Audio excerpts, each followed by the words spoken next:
Three simple things. If you make good nutritional choices, you will have more energy. You will have better health. And lastly, you will have an improved or increased performance in anything that you do, right?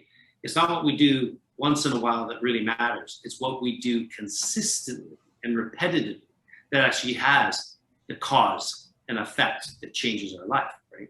And I think that if I could share my story as well, you know, as a Vancouver police officer, I had an amazing career. I was really fit.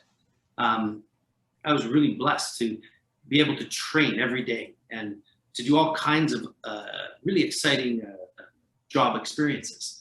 But the lack of sleep, the poor eating habits, the routines that were required for me in that career ended up having a cause and an effect.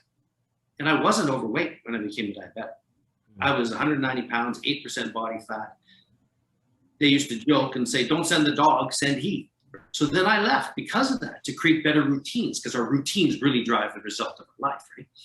And around my eating, I started to have structure then because I became a diabetic and I had to make these changes. It wasn't a I can or I will. No, it was a must. I had to. That then triggered me into creating better routines that drove the results that I wanted. But during this journey as an entrepreneur, that when I left the police, I really had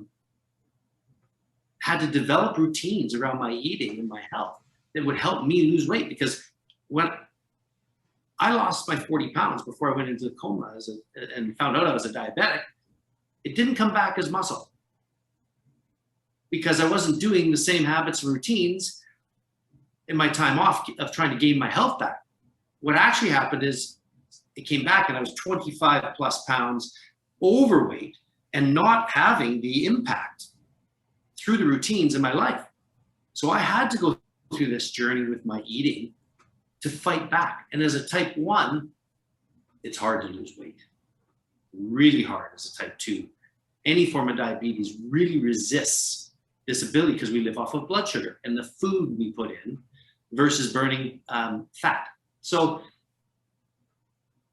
I had to make choices about what I put in. Started to measure and count carbs. Everything's about the counting. I chose to go with the healthier, fiber-rich fruits and vegetables versus the potato chips and the other breads and rices and things like that that would spike my insulin. And in the end, I was able to lose the 25 plus pounds and get my health back. But it took a long time.